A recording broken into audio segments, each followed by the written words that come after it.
One.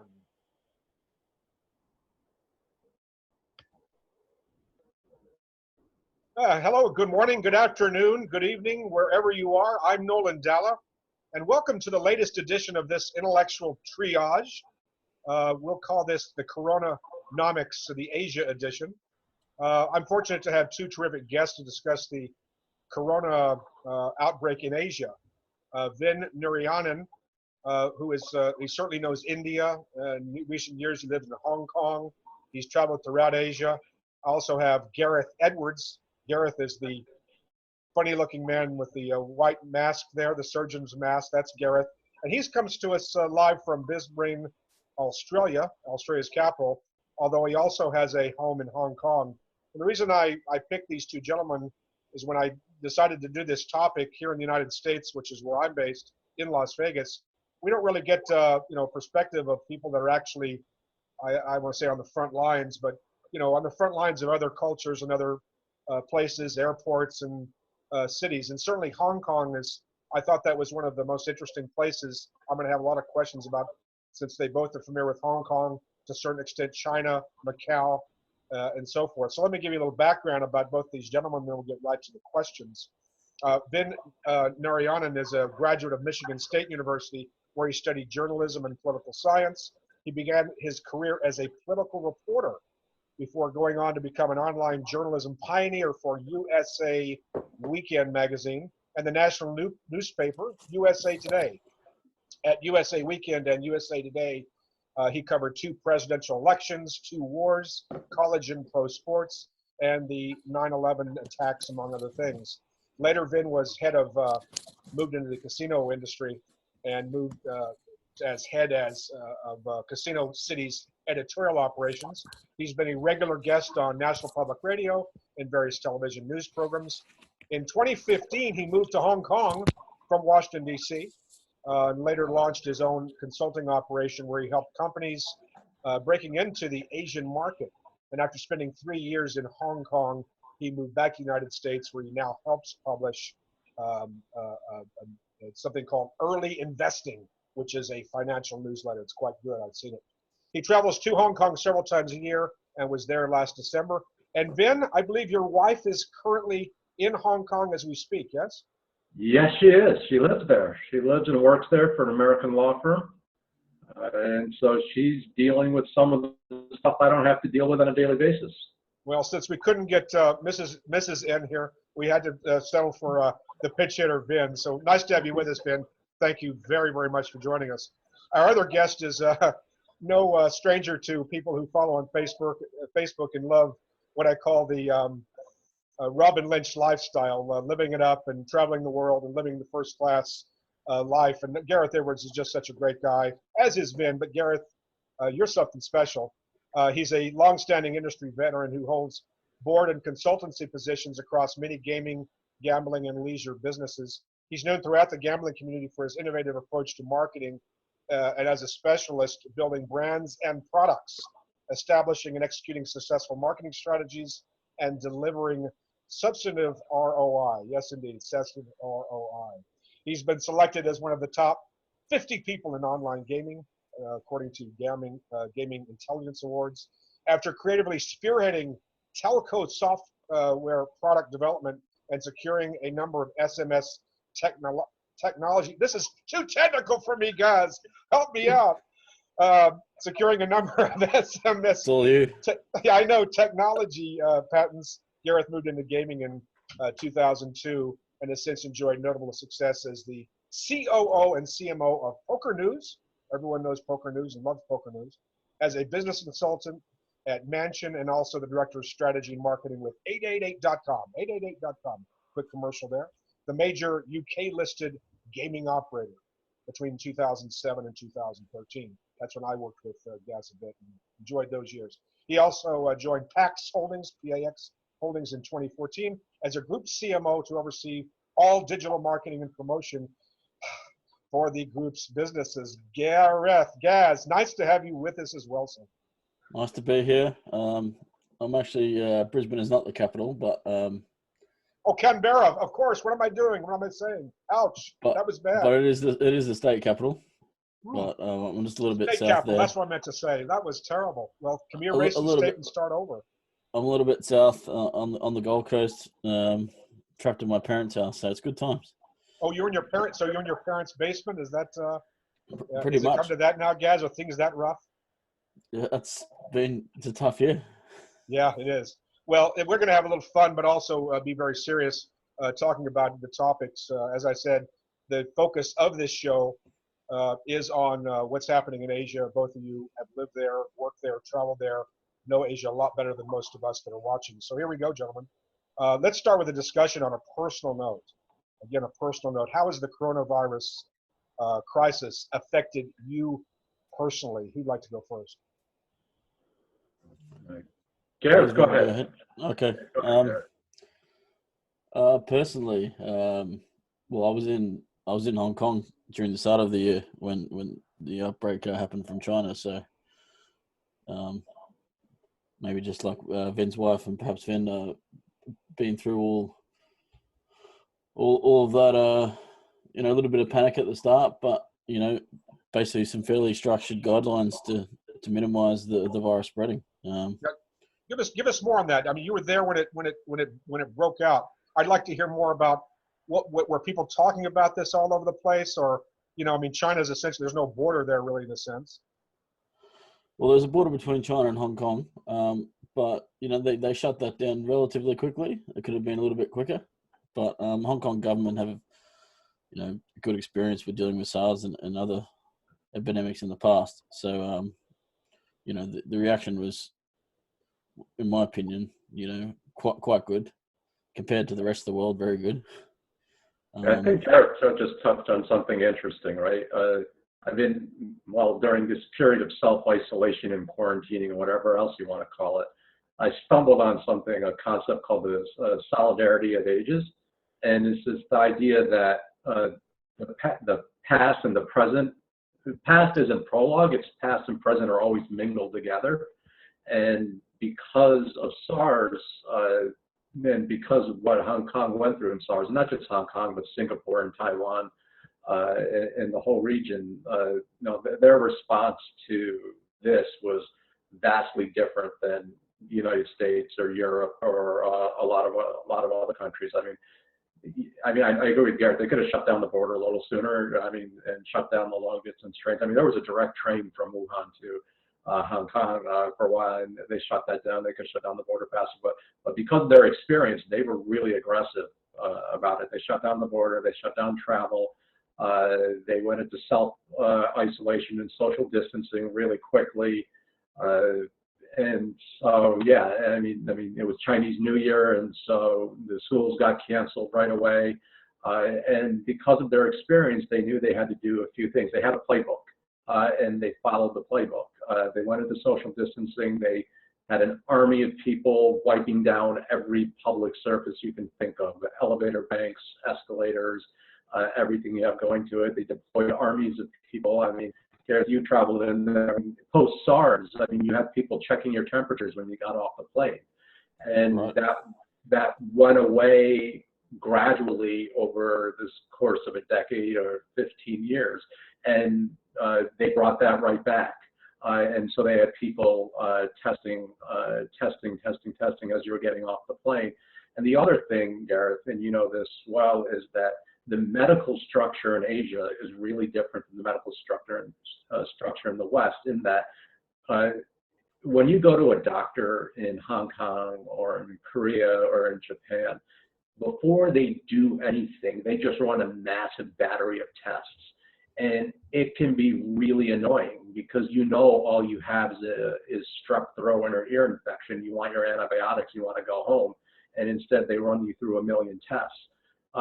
But in a situation like this, it actually works out really well because they're set up and they started testing for the coronavirus right away. And they started contact tracing for the coronavirus right away. And so they were able to do a lot of things that the rest of the world simply wasn't prepared to. And so as a result, they didn't necessarily have to shut everything down the way the rest of the world has, and they were able to come through this a little differently, and frankly, in much better shape than most countries out there. Yeah, we're gonna go on a case by or I should say a country by country basis, because again, both of you are more widely read on that than I am, and certainly have more people, know more people in these, in each country in Asia. But I'd like to get back to Hong Kong for a moment, because both of you, where you're located, you got hit essentially with a double whammy. Gaz, you're in Australia, which has just been, we even know over here you've been devastated by the brush fires and all of the drought there and so forth. Then you get hit with this, and then of course in Hong Kong, where I know you have a residence, and as does VIN. I mean, they just came out of the political protests last summer, and that was a sense of discord. So that these lead into this global pandemic as well. Can you talk about the two previous crises, and does that help or hurt the response of both places? The protests in Hong Kong have definitely hurt tourism in general. Into Hong Kong leading up to this crisis.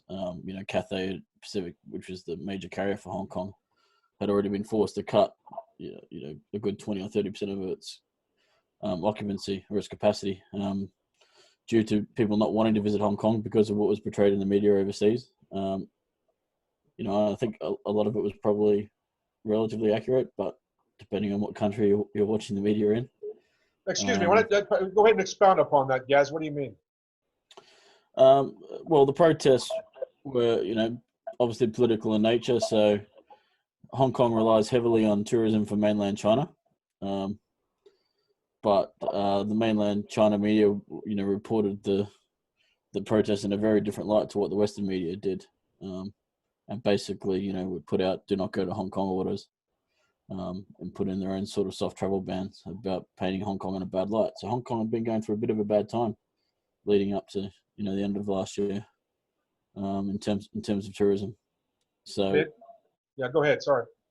And recovering from that wasn't going to be easy. Involved some hospitality businesses in Hong Kong, and already they were suffering a little bit. And then this came along as well. And at the start, it was all about the China and the Hong Kong disease, I guess, to the rest of the world. So sort of travel came to a cease, tourism came to a standstill. What about Australia? What about Australia, though? We understand it was just awful what happened to just everybody, all the responders, and obviously animals and the environment. And I mean, were the healthcare facilities, are they prepared in Australia to deal with a crisis of this magnitude? Definitely not.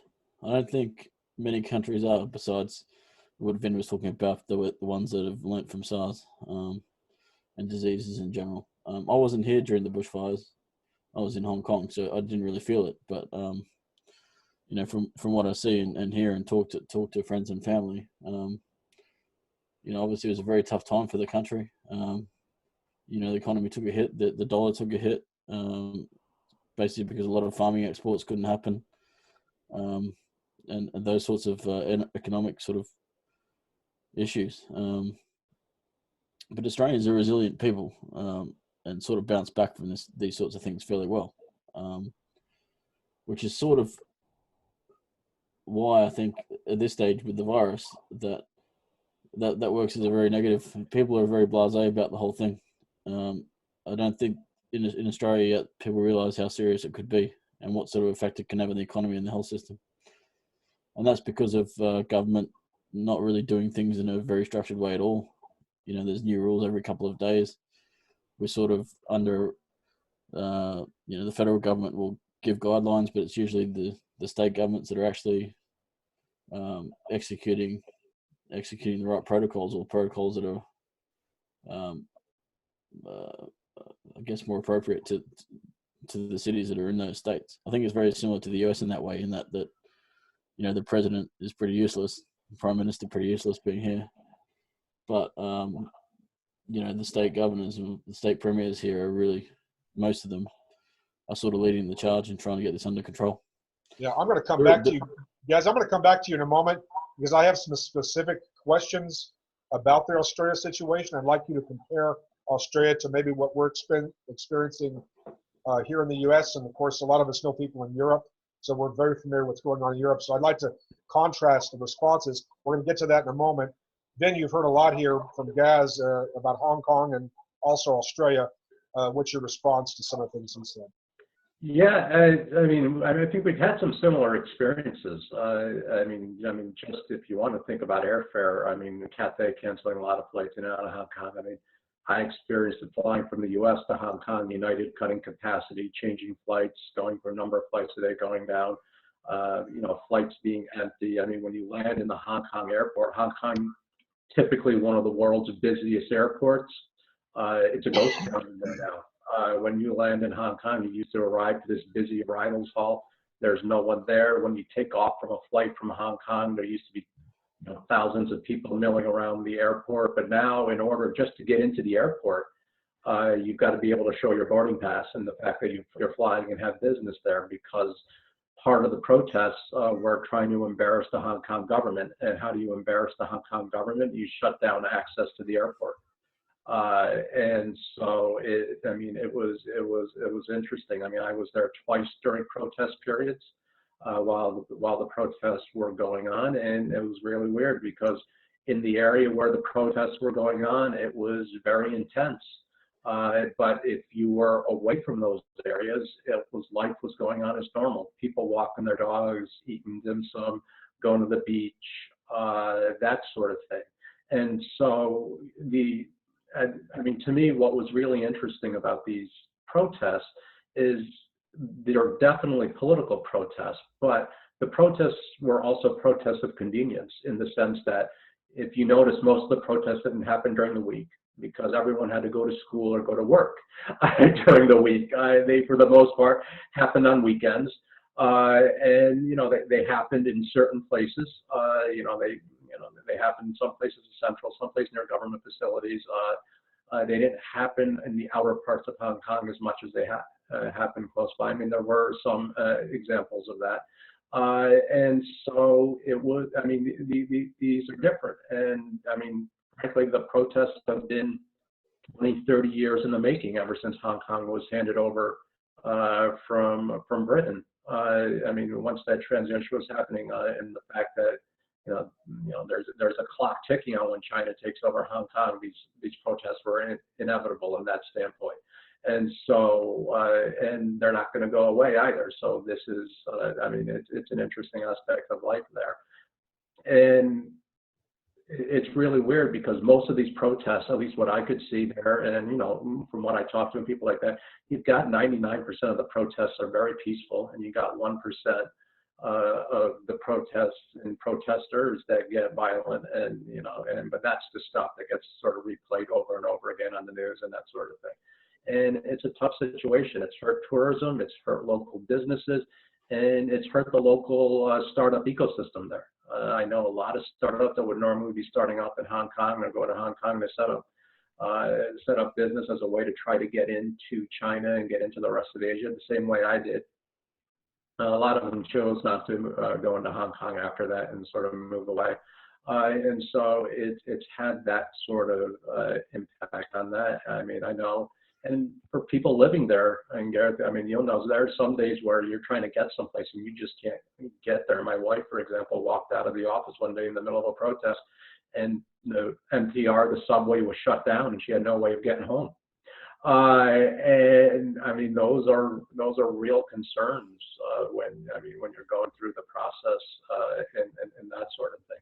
So yeah, it definitely has a real impact. I mean, for me, I have no idea when I'm going to get to Hong Kong next. I mean, Hong Kong's under strict quarantine right now, and they're not letting people in, and then I mean, you've got travel issues going back and forth. You have no idea when things are going to settle down in the U.S. either. So it's just sort of makes it tough. But Hong Kong is a resilient place. I mean, it's really weird. It's the closest thing to an American city in Asia, just in terms of mentality and approach to life that you'll see. There's an entrepreneurial spirit. There's a survivor spirit there that is really different and really distinct from the rest of Asia. And so They've been through it. You know, they'll bounce back, but I mean, the impact is significant. Okay, good, gentlemen. Unfortunately, in the U.S. and perhaps elsewhere, there's a tendency to want to blame someone for this unprecedented crisis. Certainly, China committed some horrific blunders early on. We can talk about that if you want. But what is your take on China, the Chinese government, and how much responsibility they actually bear for this pandemic? Yes? It's a very good question. I think I don't really think they can be held entirely responsible. It's not really clear about where the virus originated from yet. You know, there's lots of rumors and you know, and some false reporting going on out there. I don't think there's a definitive answer about what was the cause. I think that they shut down fairly quickly, and it was that quick action that stopped it becoming such a bigger disaster than it was in China itself. They managed to keep it. I'm sorry, guys. I'm a little surprised to hear you say this, and I want you to address something head on. I mean, what we hear here in the U.S. is, again, China can't be blamed for a virus breaking out. No one would, put that on the country or the government. That just, happened there. But again, the initial response that we understand was much like the U.S., but probably in a much more catastrophic manner. They seemed to slough it off or didn't take it seriously, and I guess some of the doctors initially, some of them have died since then. And I mean, it was really a bad mismanagement. Would you acknowledge that at least? Partially, I think it took them, a couple of months to work out that there was something going on. At the start, you have a couple of dozen cases which no one really knew what was happening. But when it came to the point of that they know that there's something happening here, the city of Wuhan was locked down in a matter of 24 hours. And it was that lockdown that protected the rest of the country from being infected and from seeing the sorts of numbers that we see higher in other countries now. I think that, from what I can see, China did its best to share information with other governments. Right now, China's helping as much as they can in terms of equipment and gear and all that sort of stuff. So I don't think that, besides those issues with the doctors raising those issues at the start, that it was handled all that terribly. I think once they knew what they were dealing with, they reacted to it. Yeah, I'll get to VIN in just a moment, but I do have to follow with one more thing. That we've heard the curve is flattening in China, or the deaths are not maybe as high as we feared they might be. But there's also some suspicion. Can we really trust the numbers coming out of China? What do you think? I don't think the numbers can be trusted. I think it's probably a matter of testing, just like in other countries, that there could be so many asymptomatic cases that they don't know about, or that the numbers are being fiddled with to not look as bad. But I think it's pretty clear by what's happening now with business becoming as usual that the curve is over and things are relatively back to normal, and that things are contained. I think that the fact that they can turn around and build hospitals in 5 to 7 days when they needed to, it was a good reflection on the reaction of when it needed to happen. And that's what I think a lot of other countries are lacking right now, about understanding the seriousness of what can happen if these things don't happen. Yeah, so I have to follow one more thing. Anyone who's been to Beijing or Shanghai or these, I think there's 70 cities in China with over 1 million population. I mean, it's remarkable that even though there's a lockdown, you still have people traveling. And how is it? They did, I don't want to say a remarkable job, but initially after the first couple of months of the, of mismanagement and maybe a lot of lies, maybe China deserves some credit here, considering what how bad it could have been in other areas. Yes, that's basically my view. As you said, there's some questions at the start about how things were handled, but I think once they knew what they were onto, or once they knew what the risks were, things were handled pretty well, and that goes for Hong Kong as well. Yeah. Things in hindsight, it's always 2020. Things could have been done better, but I think overall the reaction by both of those countries and some other countries around the region as well was the right way to play it, and it's in fact to put to be on mega tilt that other countries are haven't learnt from it, you know, and had a 3-month head start on understanding what this is, and weren't prepared. Especially here where I am now, and to finish answering a question you asked earlier on about why I'm in Australia or how I came to be here. So I'm basically trapped here right now because of travel bans. I travelled here before travel bans came into place and before there was really an outbreak in Australia because of somebody in my family getting married tomorrow. But and that's why I'm here. But just like VIN, I don't know when I'll be able to get back to Hong Kong at the moment. Just because they've had a second wave, which was caused by Hong Kong residents coming back to Hong Kong after they'd left during the first wave or away during the first wave. You know, they've brought the virus back from other countries like Italy and the US and the UK and other places. You know, they've had to really put the foot down and be really strict about what happens for the next couple of weeks. But because they're doing what they're doing, I think, you know, as soon as a couple of weeks, it might reopen again for re-entry. Because of the strict nature in which things are being dealt with right now. Real good, guys. Now, Vin, there's a lot there, a lot to agree with and maybe even disagree with to some extent. I think the fundamental question that we were discussing was the responsibility of the Chinese government. How much do they bear, and talk about their reaction based on what you know. Yeah, I mean, I think the Chinese government bears a lot of responsibility, but I mean, you can divide the Chinese government response into 3 parts, and 2 parts you can grade as, you know, pretty amazing, and 1 part you're going to sit there and just shake your head and wonder what happened, and that's the part where they deserve responsibility for. And so the 3 parts are the first part is when cases were first being discovered and leading up to the closure of Wuhan. And then the second part is from what happened from the closure of Wuhan through the reopening of the borders. And the third part would be what's going on with the Chinese government right now. And so if you take a look at the first part, where there were cases dating back to November in China, that's the part where you can say, you want to know what? China didn't handle that well. They had all sorts of responses from local doctors. You had local leaders saying, hey, we've got a serious problem here. Alarm bells being raised, you know, infectious diseases being raised, all sorts of stuff that was universally ignored by the government. And I think it's fair and reasonable to say, you want to know what? China did not do a good job in handling that. I mean, they let it build up to a point where drastic measures needed to be taken, where entire regions of the country had to be shut down and do that. Now, once they decided to take drastic measures, they took drastic measures. And they were able to, with sheer brute force, get this virus under control, and they deserve a lot of credit for that because this is the type of effort, and they were able to marshal the type of resources that you simply can't marshal in other countries. They were able to get hospitals built in 10 days. In the Hubei province of China, you know, they would go from town to town. They would actually dig up the roads from outside of those towns, so you couldn't leave the town even if you wanted to. They were able to do those sorts of things, which you just aren't going to see happen in Italy or in the UK or in the US. I mean, those things can only happen in China, so the building of viruses and that sort of thing.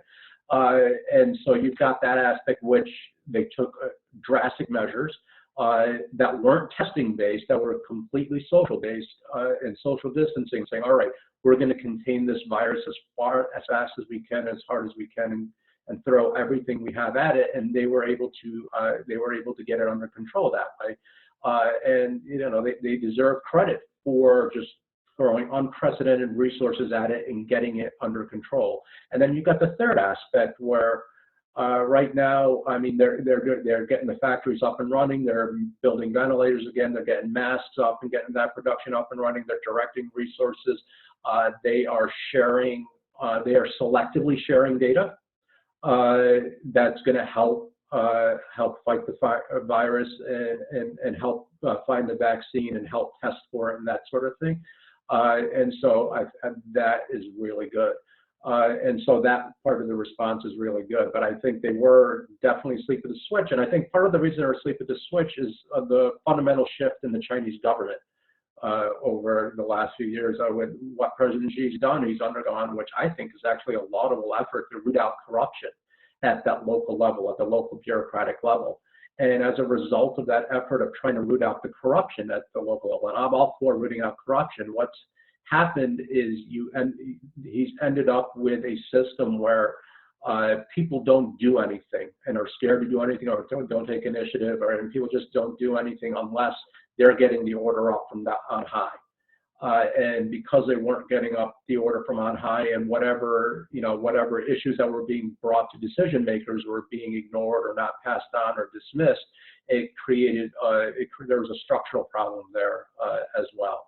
And so you had a variety of issues there that sort of come forward. In terms of trusting the numbers, no, it's hard to trust the numbers. I mean, Gareth touched on part of it. Part of it was just a testing issue. I mean, the system got overwhelmed so quickly that you just don't have good testing. You have people dying of pneumonia who probably died of COVID-19. I mean, you had all those sorts of issues. But the other issue that you have is, if you take a look at the way Chinese politics and the Chinese government works, there's a bit of a social contract there. And part of the social contract is that, I mean, the Chinese government basically derives its authority from being able to handle responses like this. If they're not able to handle something like this, they're in trouble from a political standpoint. And so there's an incentive to keep, the nature of how bad it was down. So it's hard to trust the numbers simply because of the nature of the way politics works in China. Very good analysis, gentlemen. I'd like to discuss the response, and I will. Let's talk about a cure, maybe the possibility of a cure or something to at least beat back the virus. I read something about China graduating something in the magnitude of 3.5 million people each year with degrees in some kind of a scientific field. By the way, contrast that with the United States is about 200,000. So even though China's population is significantly larger, they're still beating the United States by a magnitude of 12 or 13. So, I mean, many more Chinese smart people go into science. And over the course of 15, 20, 30 years since China's opened up, there are a lot of really good Chinese scientists. And the fact that China doesn't have to follow a lot of the, let's say, the laws and the civil liberties that are guaranteed here in the West. I mean, they can, in some cases, do testing and do things that maybe are not, would not be, especially again in an emergency crisis, would maybe not be legal or acceptable here in the West. It would seem that China may have some advantages just in terms of numbers, in terms of the brain power, all the people focusing on this, the culture, really dedicated towards science, and then not having to follow as many rules when it comes to testing. I guess my question is, might the cure come out of China? I think it's definitely possible. I think Bill Gates gave a great interview yesterday on CNN about talking about this, and I think that there's obviously they have a head start of understanding a lot more about the data and people who are sick and what sort of antibodies they have, that could be useful in trying to develop a vaccine.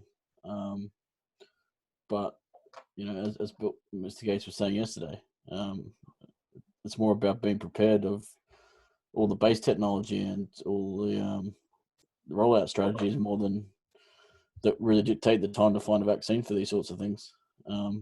But you would hope that China have a bit of a head start on it based on the data they have. So I think it's probably likely that a vaccine will come out of China before anywhere else in the world. What do you think, man?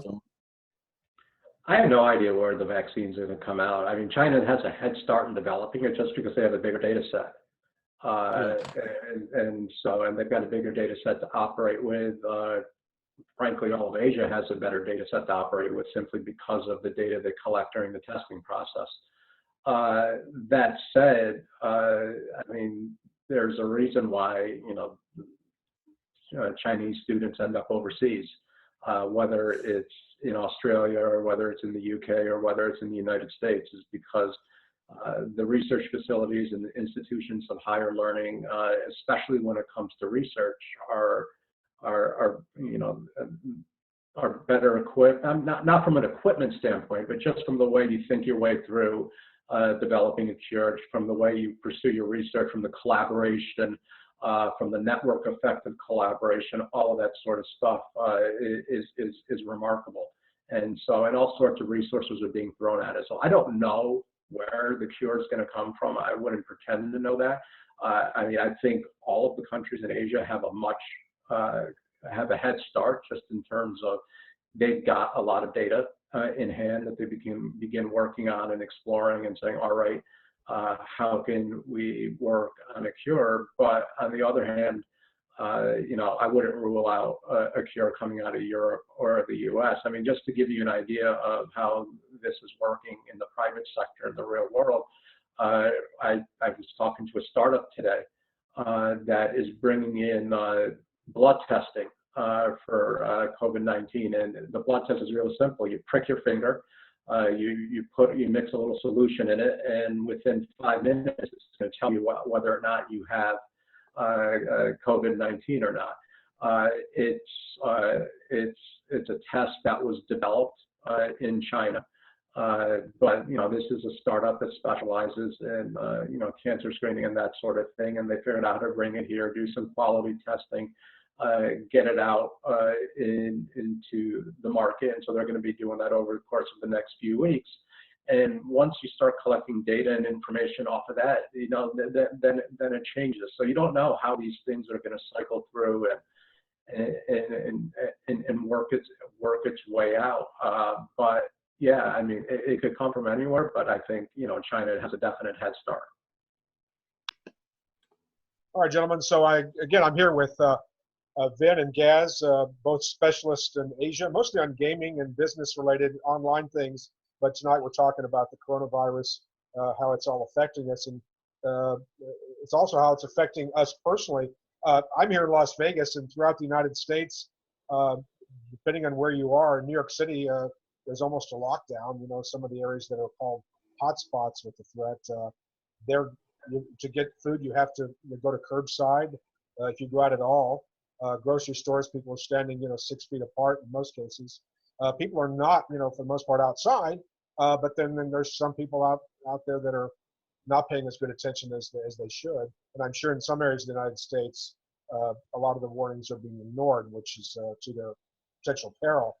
But I don't know what it's like over in, say, in Australia, or you're familiar with Hong Kong, what we're talking about. I'd like to hear, Gaz, your daily life. I mean, restaurants. I know you actually are involved in a restaurant in Hong Kong. So, I mean, are people going out to restaurants there and eating just like normal? From Hong Kong commercial point of view, it's really everything open for business. There's still a few corporates and government offices that are closed just in the interest of safety and social distancing. But from tomorrow, Hong Kong's put in some new rules around social distancing and food and beverage, just to get ahead of the the second sort of wave of outbreak that they've seen. And the rules are that restaurants or food and beverage outlets, can only operate at 50% capacity, can only seat at every other table. You can only have a table of 4 or less. Everybody must be wearing a mask except for when they're putting food to their mouth. Wow. And have their temperature taken on entry, but that's been around, as been mentioned earlier, even before the outbreak happened the first time. But excuse me, Gaz. I mean, Hong Kong is one of the most densely populated cities in the world. I was into something like 29,000 people per square mile. It's really like Manhattan, except maybe even denser than that. So, I mean, that still seems like how would you call it? Social distancing light. I mean, it doesn't seem like they're taking it nearly as serious as they should. What are your thoughts? Well, everyone's using hand sanitizer. The way that the virus is passed is mainly through hands than anything else, and everyone's very, very hygienic in that manner. everyone that has come from another country has been isolated, either by government quarantine or home isolation, where it's enforced by the government, where you're basically wearing a wrist bracelet that works the same way as an ankle bracelet would for somebody out on bail. That alerts the police if you've left your house, if they think that you're a risk.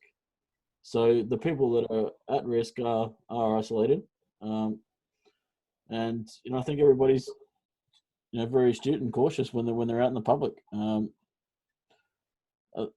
think since everybody's working together with a common goal there, then I don't think there's many flaws possible in the system. Unlike Australia here, where it's complete mess. They didn't know what they're in for. Each state's on various stages of lockdowns depending on what sort of outbreaks have happened. Right now in Australia, restaurants are closed nationally. It's only essential services that are allowed to operate, which is supermarkets, and obviously first responders and those sorts of businesses, except for liquor stores, of course. Australians can't go without their beer.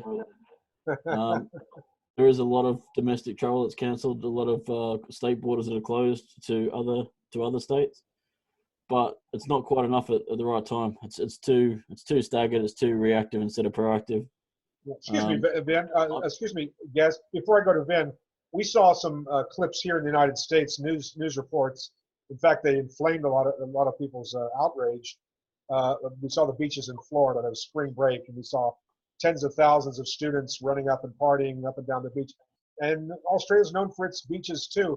Are people on the beaches there? Well, they were, and that was the problem. People don't understand that that the government are giving the message: stay at home unless you have a very good reason not to. And nobody was taking that message seriously. They didn't, and still some don't understand. That social distancing is very important right now to get ahead of the curve. The beaches here are bare now, but I think a week ago there's a picture of Bondi Beach where there was thousands of people on it, and that was the day after these sorts of rules were put in place about what was open and what was not. Now the beaches are closed, but another contrast and craziness is today in the state of Queensland, where I am right now. It's fairly locked down. You're allowed on the street. There's no laws against that yet. I think that will come in the next few days in the sort of more dense cities. But today is a government general election where everybody's lining up to vote. And even though Australia is a democracy, voting is compulsory here. So, there are people lining up, right next to each other to vote without wearing masks, not understanding the consequences. And it's just crazy. I don't understand how the state premier, can let that happen in good conscience. So I think Australia could be at risk of becoming the next Italy or catching up with the US in terms of controlling this thing. Well, that's a dire warning. And also, that people forget here that you're in the southern hemisphere. So we talk about, there's been talk about as the weather warms up in the northern hemisphere. Well, that's certainly good, I guess, that the virus dies down in warmer months. But boy, that's not good for Australia. So maybe let's hope that doesn't become true. Vin, your situation, what do you think? And also, what are you hearing, particularly in Asia, with regard to lockdowns? Yeah, I mean, it's interesting. I mean, in Hong Kong, we can get into other countries later, but in Hong Kong specifically, my wife is still going to work. People are still going to work in the offices. The buses are full, the subways are full, that sort of thing. So that stuff is going on. The restaurants are still open and eating there, and so it's weird. I mean, I think she would rather things not be open, just because it's weird. You don't know who you're sitting next to on the bus or the subway when you're going wherever it is you're going, and whether they have something. This recent spate of cases in Hong Kong, which had it relatively under control, and it just bounced back up. It came from a bunch of people who had traveled into Hong Kong, and so one of the good things about Hong Kong is, because of all the testing they've done and because of all the contact tracing they've done, they were able to very quickly trace the cases of the people who they come into the country and they congregated in a particular bar in LKF.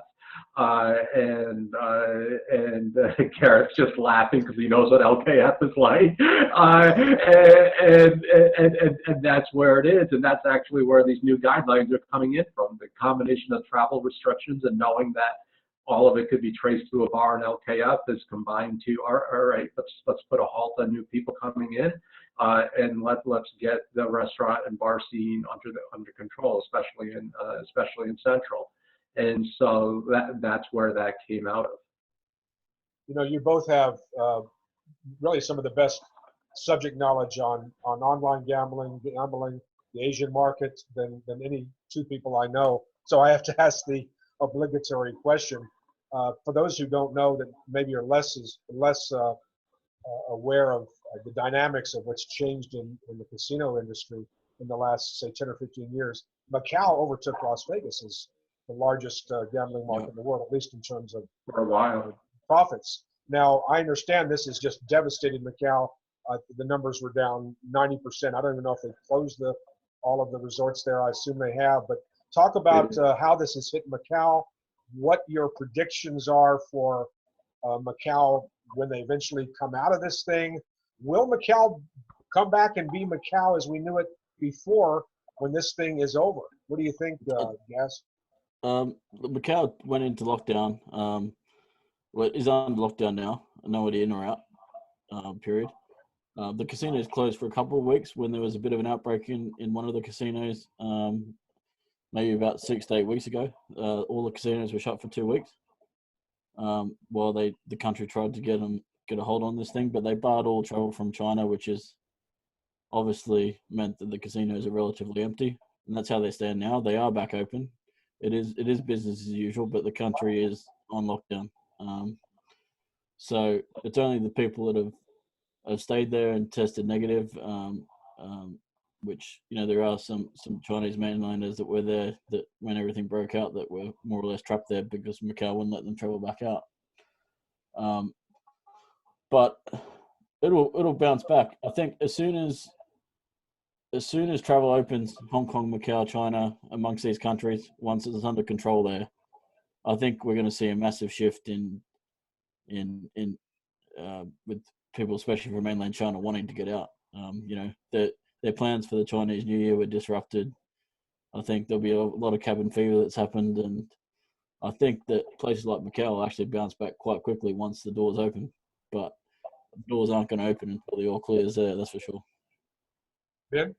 Yeah, Gareth knows better than anyone out there that the most profitable time for casinos in the Chinese area, in Hong Kong and Macau, and pretty much a good chunk of Asia, is that period between December 25th, Christmas, and Chinese New Year. That is where a ton of money is made, and Chinese New Year in particular, you have vast volumes of people traveling, and gambling is part of the culture and is part of the Chinese New Year celebration, and massive amounts of money is gambled then. And I mean, the numbers, I think it was a drop of $1.5 billion month. I mean, in the 30-day period compared to last year. And so that period in February versus what it was last year. I mean, which is a significant drop. Between $1 and $1.5 billion is the difference in revenue. That's how much it was down. I mean, I do think once travel is opened up, I think things will pick back up. It is very much a normal part of life there. It is very much, you know, what people do, how people do it. I think there's going to be pent-up demand for it. But I also wonder just how long it's going to take for normal to come back.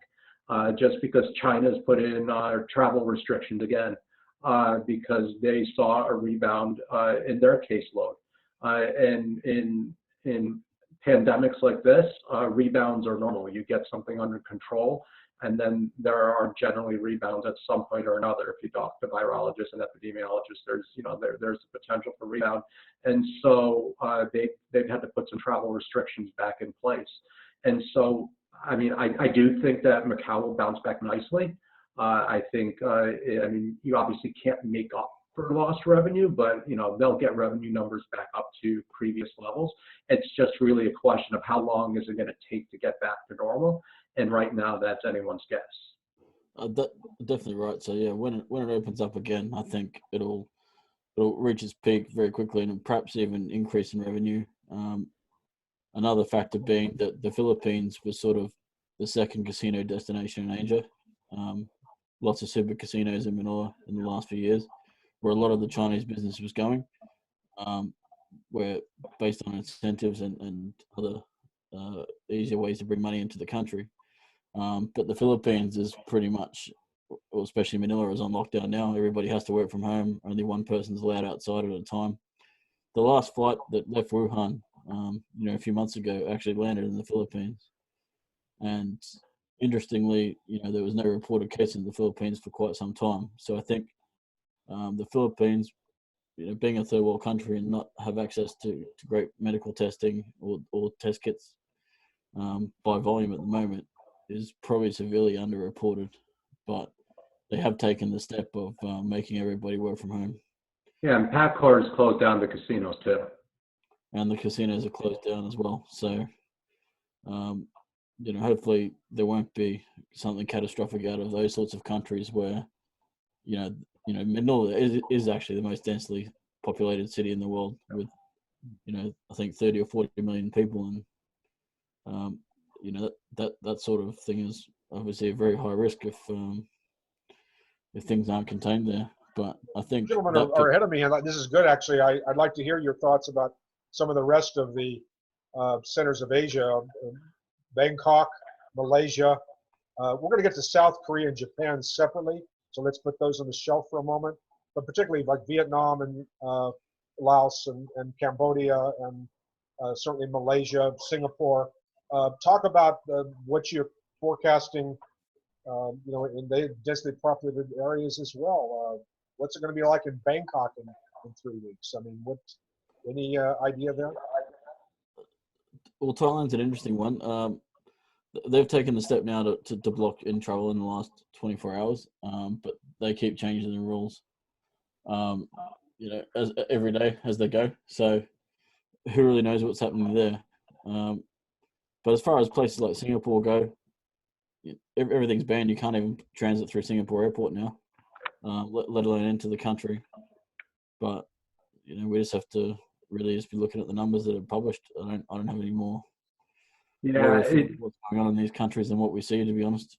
It's tough because when you take a look at countries like the Philippines and India, two densely populated countries. So India's on a 21-day lockdown right now. Can't leave your house unless you're going to go shopping, and even in certain places, they're doing delivery only. And they've cut all the local train services and all that sort of stuff. So it's a strict lockdown in India. But the problem with both India and the Philippines is there's no testing. And so India was actually very aggressive in terms of travel restrictions. As soon as there were cases in China, they cut travel off to China. They've cut travel off to large parts of the world, and they're testing people when they come into the country, requiring a 14-day quarantine period if you're coming from a non-hotspot, and coming from a hotspot but not letting you in at all. And they've got the country on lockdown. So from a social distancing standpoint and a travel restriction standpoint, they've been aggressive and on top of it. But from a testing standpoint, you got nothing. The medical system just isn't equipped to handle it. So you have no idea whether there's a disaster in progress. You just don't know. It could be really bad or it could be really mild. But I'll tell you what, I mean, if you get a serious outbreak in a major Indian city, you'll see the deaths start piling up, and that's not a good thing. I mean, you just hope that it doesn't happen. And the same thing is true in the Philippines. you have no idea what's going on because of the testing issue. Whereas in Singapore, lots of testing. Lots of Vietnam is interesting because their medical system isn't really well equipped to handle a pandemic, but they've been aggressive with testing and quarantining. So if you land in Vietnam on a flight in Vietnam, you're going right into a 14-day quarantine, and they set up military stations to handle the quarantine and do that. And they've been aggressively testing their population, so trying to get ahead of hotspots because they know they can't handle it. So that's sort of interesting. I mean, there are basically three models to dealing with this.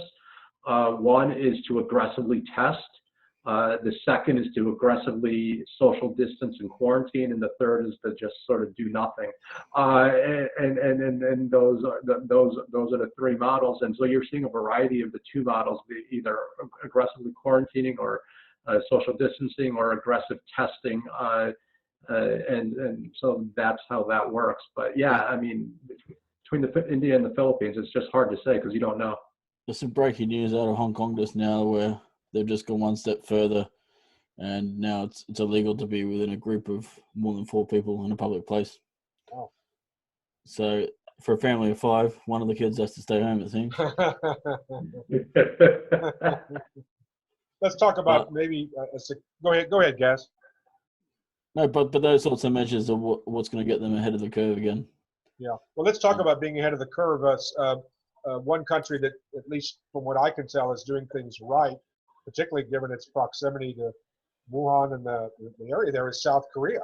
A huge, densely populated country. Certainly trade with China is there. A lot of transportation through Seoul. And given, again, the threat, they seem to have tested certainly on par with the United States a lot more. And the deaths are not as certainly not as bad as maybe they could have been.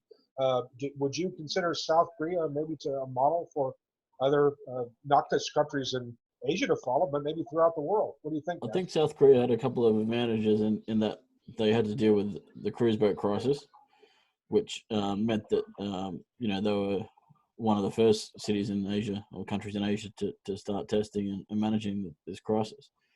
But actually, the biggest company that's making these testing kits is actually in South Korea. And during the start of the crisis, we've been experiencing this for 3 months plus in Asia. This particular factory in South Korea was making testing kits at severely under capacity, trying to get orders from foreign countries, trying to help people get testing kits out, but governments weren't interested in buying at the time. And now it's the situation's flipped and they can't keep up. But they had that advantage at the start of having access to these testing kits, and I think that helped sort of them being able to isolate what they needed to do. But beyond that, I don't really know much more about what's going on there, to be honest. VIN, South Korea. Yes, South Korea is an interesting case, right? Because you have the intersection of two things. One was what Gareth was talking about is the fact that they had a local company there was capable of producing a lot of kits and getting online quickly and getting ramped up to speed quickly. And the other is you have an infrastructure similar to Taiwan that is based on testing. And so they test for everything. They've got a medical culture that tests for everything. They've got patients that are used to being tested. And then the third aspect of it, and this is sort of weird, but if you want to contrast sort of Asia versus the United States, United States, more individualistic, more rules breaking in terms of their outlook in life and the way they approach things. And then as a society in South Korea and Japan, more rules following. And that sort of thing. In a pandemic like this, in a crisis like this, rules following is just as important as rules breaking. And so when you put that combination together, you get what turns out to be a fairly successful campaign. Intense testing, intense contact tracing. And you put that together, and then you can say, all right, these are the hot spots. These are people that can stay in. These are people that can go out. This is how certain communities need to operate. Ideally, that's what you'd want to see in the United States. Is as you take a look at the different parts that haven't flared up, you want to get surveillance going. You want to understand where there are carriers, where there are fewer cases, where there are more cases, so you can tailor the solution for the locality rather than doing a one-size-fits-all approach. Gentlemen, let's kind of go to the same thing here. Japan, densely populated country, one of the most advanced countries, certainly technological-wise, in the world. Very low count from what we've seen so far. Helps being an island nation. I mean, that's obviously a plus. But the seas do not separate the United States from the danger. So is this inevitably going to hit everywhere, including Japan? Prediction? What do you think, guys? Yeah, I'll start. I think there's probably more cases in Japan than we realize because the testing hasn't been as significant as it has been in South Korea. But they did do something really interesting in Japan. So they got into social distancing very quickly. They got into social distancing almost as quickly as Hong Kong. And by acting as quickly as they did, and look, I mean, Japanese society is set up to handle a lot of this too. I mean, fastidiously clean and yeah, they were able to get out ahead of this in a way that other countries didn't because they took those precautions early. But it's also hard to tell because they haven't had as much testing as the otother countries. Well, they stopped travel fairly quickly. I think they wanted to, try and make sure they got on top of things or prevent anything serious in order to try and save the Olympics. Which yeah, and they shut down the schools pretty quickly too. But countries like Japan and Hong Kong and China, people are used to hygiene and hand sanitization and wearing masks in general for other reasons, for pollution and that sort of thing as well. So these sorts of factors helped, these countries especially, not spread as quickly or be as bad as they could have been. I mean, you have to understand something about countries like Hong Kong and Japan because of SARS and because of other things.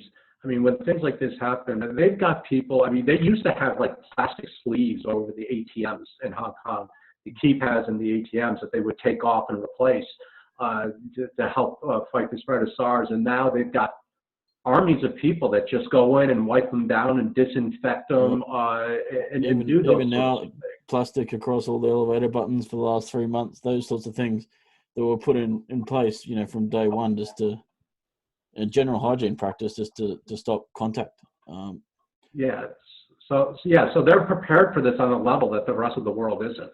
By the way, I have to ask a follow-up. Is that the future of the world? Is that the future of living in urban centers? In 20 years, in 2 years, is everyone? Well, every time we go to an elevator, there's going to be a plastic sheet over the buttons. Is that what we're looking at? I think probably yes for these sorts of countries. These processes that have been put in place again now, they're relatively easy to maintain. Hand sanitization in general, just touch hygiene is fairly easy to maintain and not an impact on your daily life. So I think it would probably just become the norm. Excuse me, Gaz, I got to be rude here and interrupt you. Have you been into a men's restroom and watched what happens and the number of people that do not do the right thing after using the? I know that this hand sanitizer thing is great, and it's nice if everybody follows the rules, but that's not realistic, is it? Unfortunately, I have to challenge you on that one a little bit. So I'm going to ask you again: should we just have everything kind of like your plastic furniture, everything covered in plastic? Well, I can't really comment on other people's bathroom habits, but in terms of public spaces, I think that's manageable. You averted that one very diplomatically. That I can see why you're an executive. I'll All right, let's. If somebody on this telecast would have some balls, let's try you, Vin, since Gaz doesn't have. I just didn't want to talk shit. All right, I've got no problem talking shit. So let's make things clear. When I'm in Vegas, the only bathrooms I use are to win. cleanest bathrooms on the strip. Because they've got people in there cleaning them all the time and keeping them clean and maintaining them and doing a good job. If you use public restrooms in Hong Kong, for example, they are far cleaner than anything you'll see in the United States, let alone the Rio during the World Series of Poker. And so,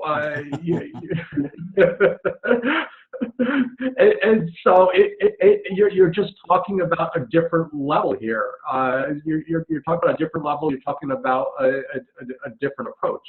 And so, when you factor that in, I think it's going to be a harder culture shift in the United States and in parts of Europe, and frankly in other parts of Asia than it is going to be in Hong Kong and Japan, where this is the norm. There is a public etiquette around this stuff, and you are harshly punished for not following that social etiquette.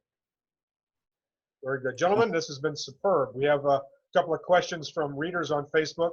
I'm going to read those to you, and then we'll close out with what I call our lightning round. There'll be some 2 or 3 very quick questions where you'll just answer very shortly. So we're going to wrap this up, but let's let the readers have their say. So I have to look at my Facebook page here, and I'll just read them out. This is from David Yang. It says, do you think this hurts or helps globalization in the future? It seems that many countries, especially the United States, has turned more insular.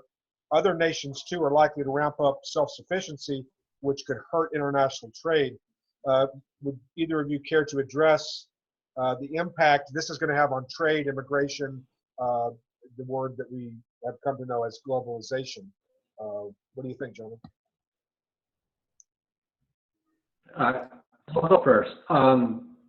This trend towards isolationism or away from this more interconnected world has been something that's building over the course of the last 10 to 15 years. If you take a look at various political movements in various countries throughout the world, you're seeing similar results in that. So this isn't going to be the cause, the root cause of anything.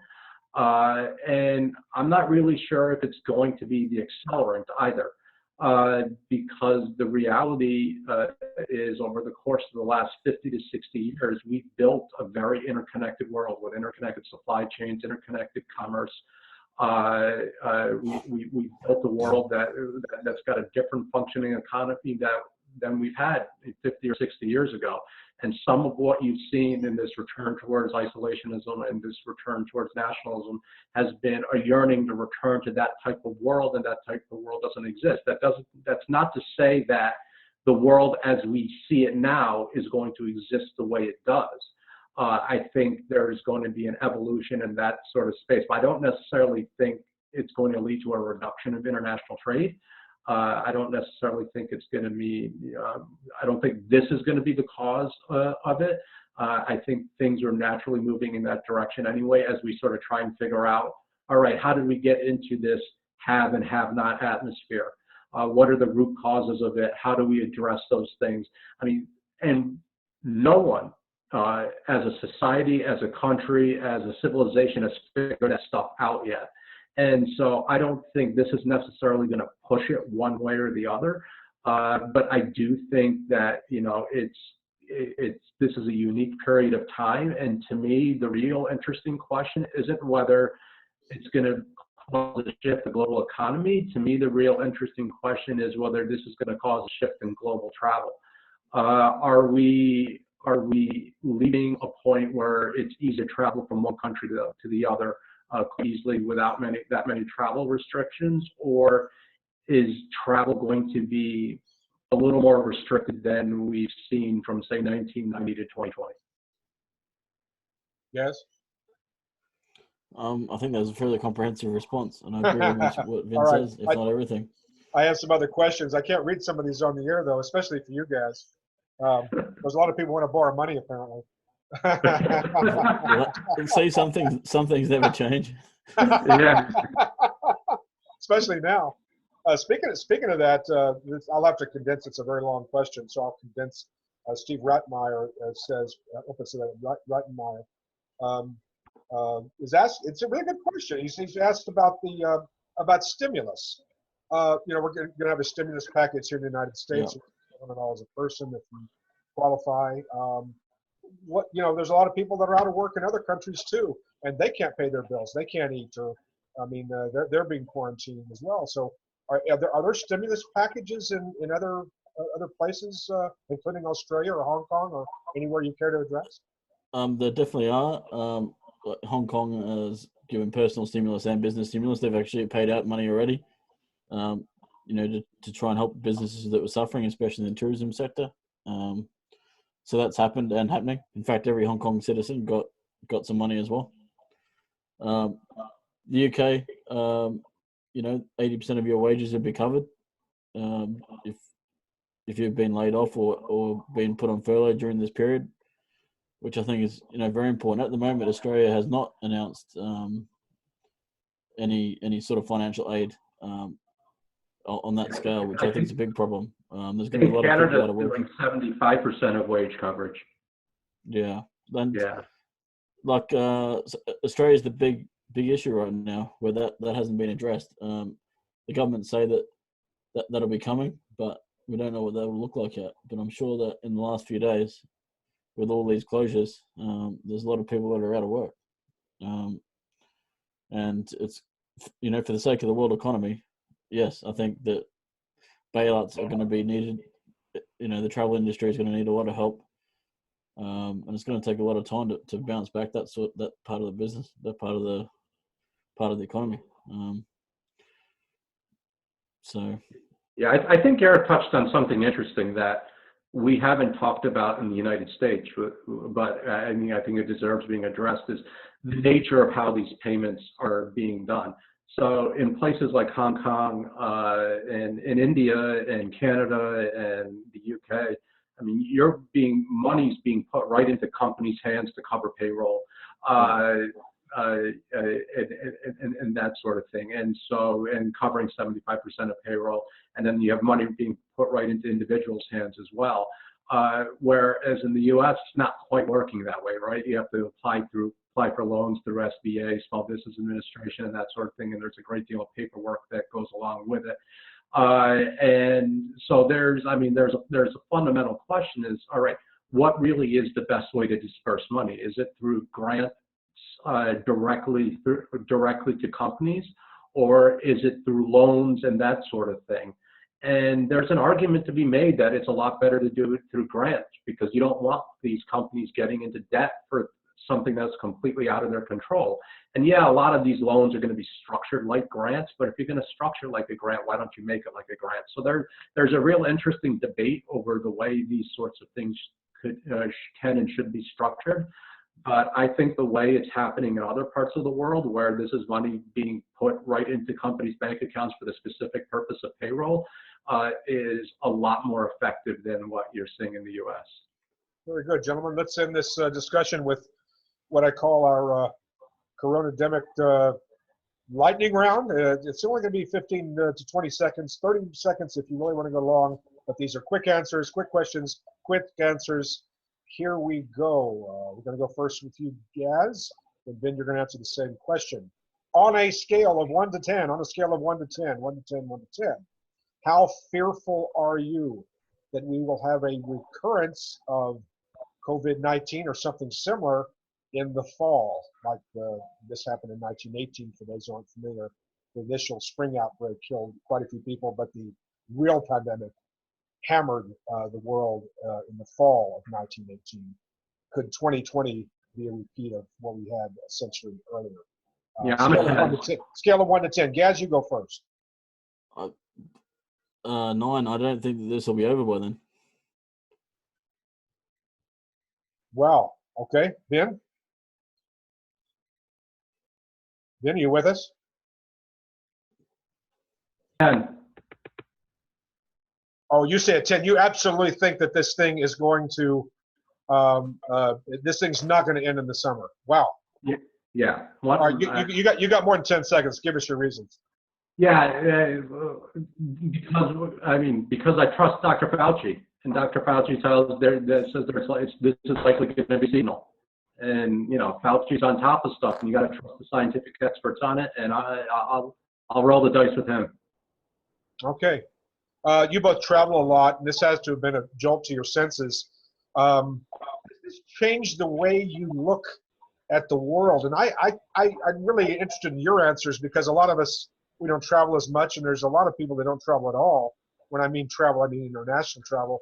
You two are in a very unique position, multicultural. You lived all over the world. You've been on every continent, basically.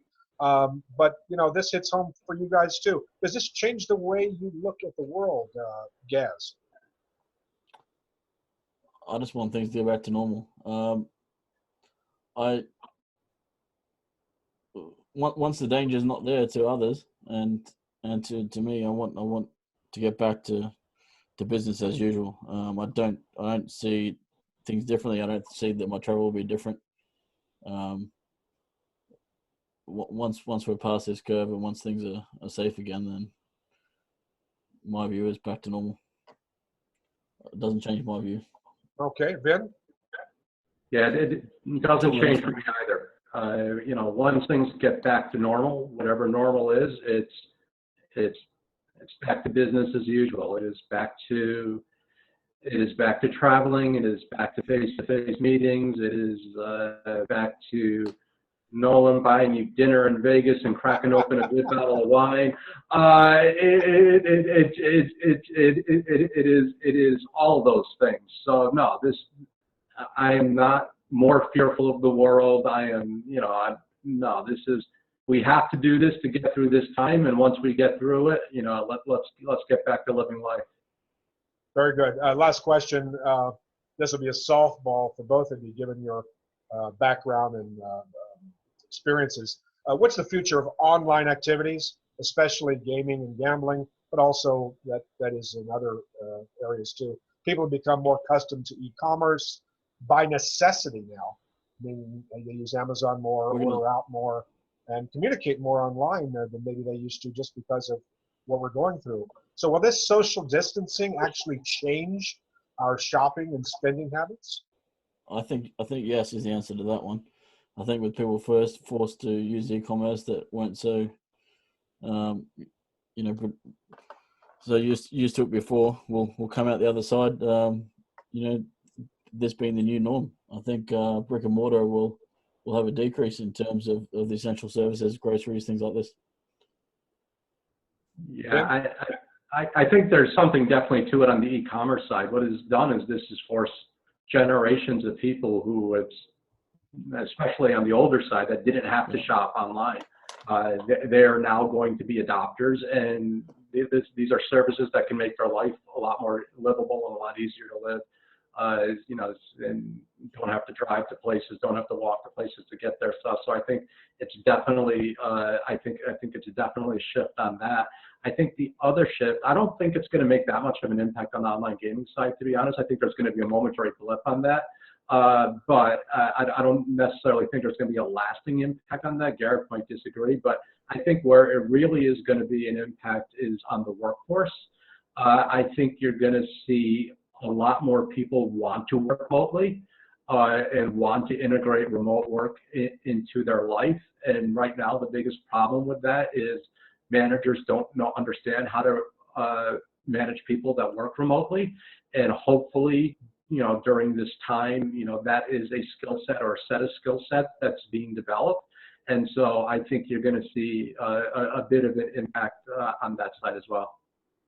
Gentlemen, been a great discussion. I want to thank you for joining me on what's been my second discussion here. We had Larry Greenfield and Dr. David Carlson last time, who discussed the impact of the United States. So I was thrilled to have you both talk about Asia here. I encourage people who are watching and listening to follow both Gaz and Vin on Facebook. Gareth Edwards, Gaz the Wolf, as he's known. He's we've been serious here, but you talk about some fun people and people I've had a lot of good times with over the years. These are really gentlemen that really know a lot about a lot of different things, especially in business, online commerce, certainly gaming and gambling. So Gaz, thank you for joining me, and Pleasure. hopefully people will follow you and uh, become fans of yours as I am. And VIN Narayanan, thank you so much for all you've done and for your expertise on this as well. Go to VIN, and would you spell your last name just so we have it? If they can't see it on the screen, I'd like people to be able to follow you, Yeah. VIN. Yeah, last name is Narayanan, Narayanan. So it's VIN Narayanan, and hey, we're just happy to, at least I'm happy, and I'm sure Gaz is, Gareth is too, to make that bookshelf, try and make that bookshelf behind you famous. Before we go, Nolan, I've got a question for you, if you don't mind. Sure. This is a surprise. What are we going to talk about? What are your thoughts about the future of the World Series of Poker? Well, I can't really discuss it. You know, I've been asked that by, you know, dozens of people, and I've not put out a public statement. The reason is that would get picked up. You know, people certainly in the poker media, gaming media, Las Vegas media would pick that up, and former World Series of Poker media director predicts World Series of Poker is not going to happen or will happen. I can't speak for that organization any longer.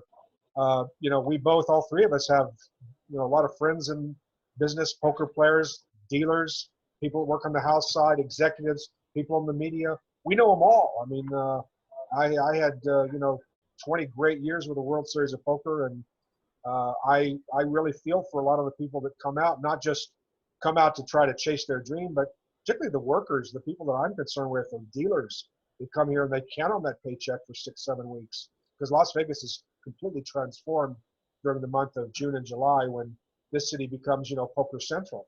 And as you know, it's a real special place, and we've all worked it and been here.